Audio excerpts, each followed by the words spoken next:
The playoffs are here, and you can predict the action all the way to the finals with FanDuel Predicts. Predict the spread, the total points, and even the game-winning moments that make the playoffs. Sign up and get a $25 bonus with FanDuel Predicts. Offered by FanDuel Prediction Markets, LLC, a registered futures commission merchant. 18-plus bonus is non-withdrawable and expires 7 days after receipt. Trading derivatives involves significant risk and may not be suitable for all investors. Manage your activity with their consumer protection tools. Restrictions apply. See terms at FanDuel.com/predicts/bonus-offer-terms.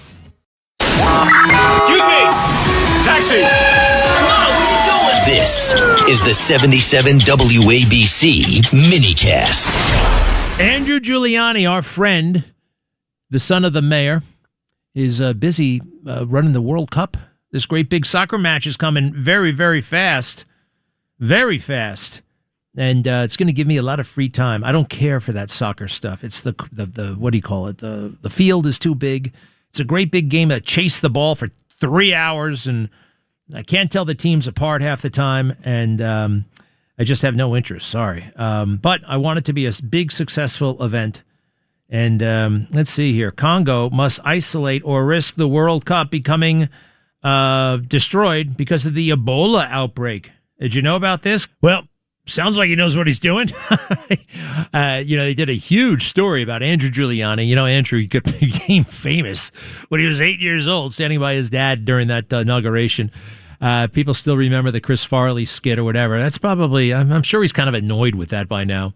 But it's part of who he is. He's doing a great job. And I know this because the New York Times did like a 10,000-word story on him the other day.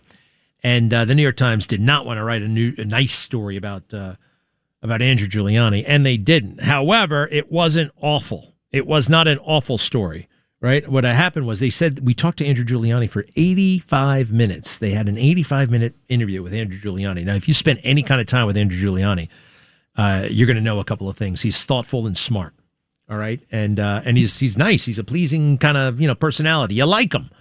So those guys at the New York Times, even they have a heart, okay? And they got to let him off easy.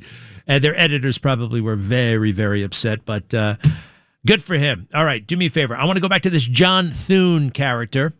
John Thune is a problem. We have a problem. Thune the loon.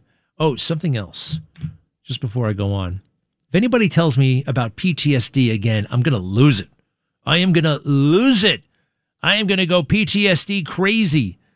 I met somebody not too long ago, and they're telling me, it was at an event, and this person was obviously military, former military, but very much a lot of military paraphernalia, introduced himself as a disabled vet, and the person looked totally able-bodied. Okay, I just kept on saying, disabled, disability, disabled, this, that, and the other thing. I just had to ask him. I mean, like, okay, is your leg gone and I can't see? I mean, and so I said, what happened over there? What happened? Were you in Iraq or Afghanistan? Oh, no, I was in South Korea. Oh, you're in South Korea. Okay. Well, you can still become disabled in peacetime. I've seen that a million times.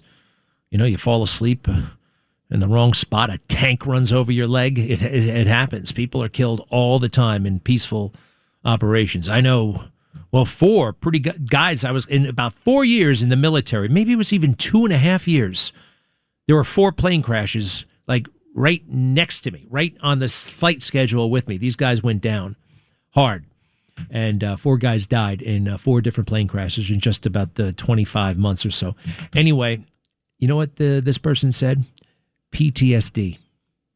I said, that's your disability? PTSD? And you got that in South Korea? You know what I felt like? You know what I wanted to do? I wanted to be like General Patton. I wanted to grab this person and slap him around and say, come on, you can act like a man. PTSD, post-traumatic stress disorder. How about pretty typical stuff that happens on a daily basis when you're in the military and you're at war? All right?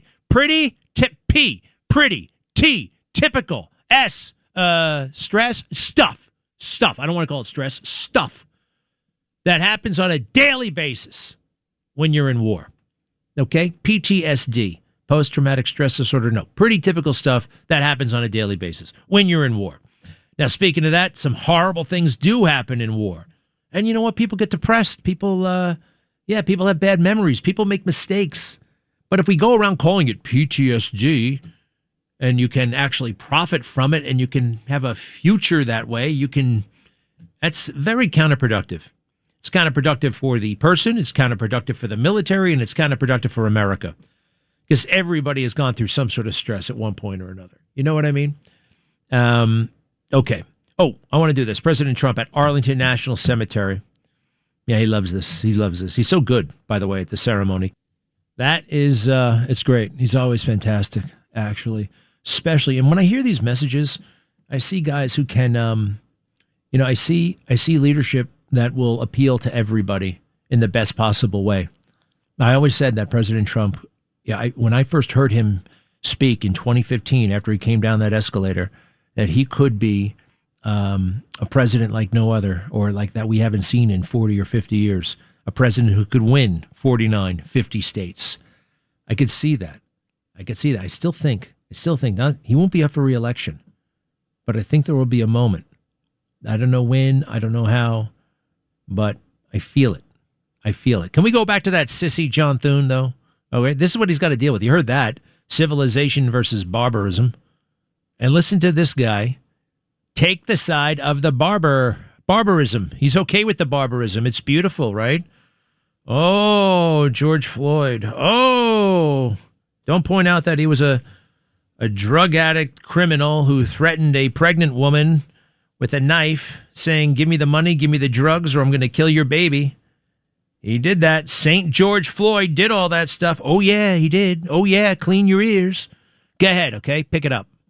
We also need to acknowledge how deeply many of our fellow citizens are suffering in the wake of George Floyd's senseless death. A lot of our fellow Americans are afraid right now, shaken by another death, and worried that could easily have been their son or husband or brother. This is a Republican. Too many South Americans Dakota. feel unsafe in their own communities.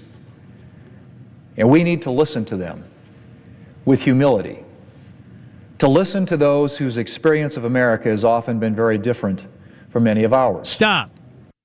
Hey, you know what you should do, John, if you want to listen to them? Listen to the 911 calls. Do a little bit of research before you shoot your mouth off like this, going with the left. Because this kind of crap set us back years. And you can go look at the 911 calls. Are they calling? Who are they calling about? Who are the description? Who are they describing in these communities? All right? It's overwhelming. In communities of color, the perpetrators of crime are overwhelmingly black. And overwhelmingly, what do they want? More cops. More cops. Unfortunately, too many communities, they go with the anti-cop Democrat around election time. It's a real phenomenon that we haven't figured out yet. But that's John Thune. That's John Thune. That's our guy in the Senate right now.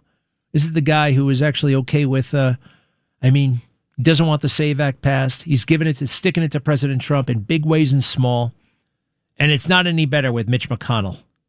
And the two of these guys are conspiring right now to stop the $1.7 billion for the January Sixers. And if you want to talk about PTSD, genuine PTSD, these people didn't sign up for that. They signed up for a peaceful protest, a genuine peaceful protest.